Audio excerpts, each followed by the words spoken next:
We now determine the possible combination of zeros for this function f of x equals 4x cubed plus 10x squared minus x plus 2 using Descartes' rule of signs.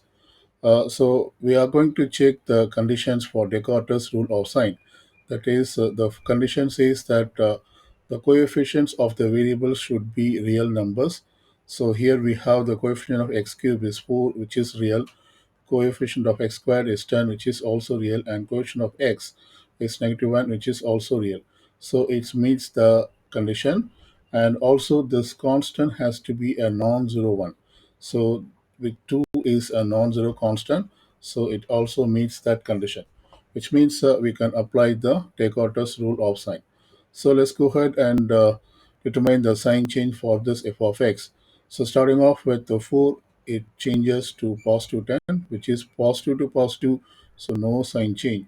And from number 10 to negative 1, this is a sign change. So we consider this first sign change.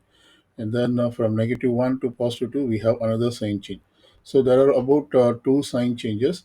And this means we can either have two positive zeros or zero positive zeros, because we should reduce this 2 by an even number 2. So we can have either two positive zeros or zero positive zeros. Now, to determine the number of negative zeros, we should find f of negative x. And we find f of negative x. This one is f of negative x.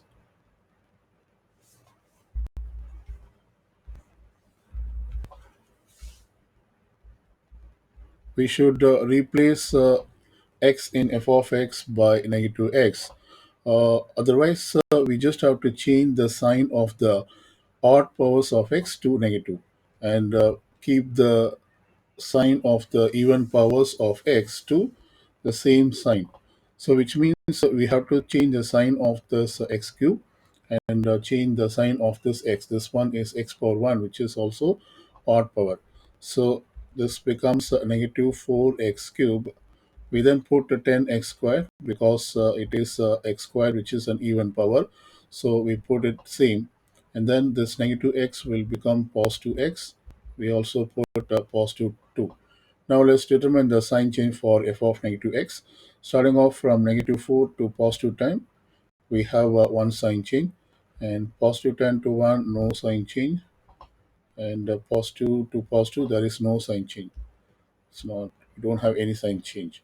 And this means we can say that the number of real negative zeros is going to be just 1. So let's put a table using this one. I'm going to create a table for positive real zeros, negative zeros, and imaginary zeros. We understood that we can have either 2 or 0 positive zeros. So this one I mark it as 2, and this one I mark it as 0. And this means we can have one negative real zero. So we should put 1 over here. And since the number of zeros is going to be 3, because it is x raised to the power of 3. So this function is going to have 3 zeros. And we have to sum this number of zeros in this row.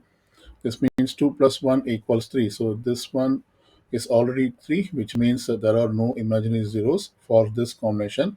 And if there are two positive zeros, we should have definitely one negative zero. And this means the total of this row should also be 3.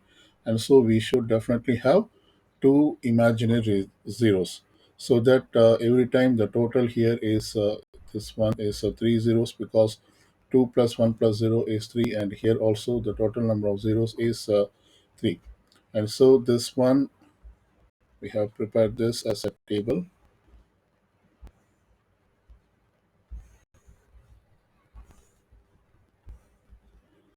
So here we have determined the combination of possible zeros, either two positive zeros, one negative zero, or zero imaginary zeros, or otherwise 0 positive zeros, one negative zero, and two imaginary zeros. So these are the only combinations, and this means we can choose 2 1 0. So we can choose this option. This one is correct. Also, 0, 1, 2. So 0 positive, 1 negative, and 2 imaginary.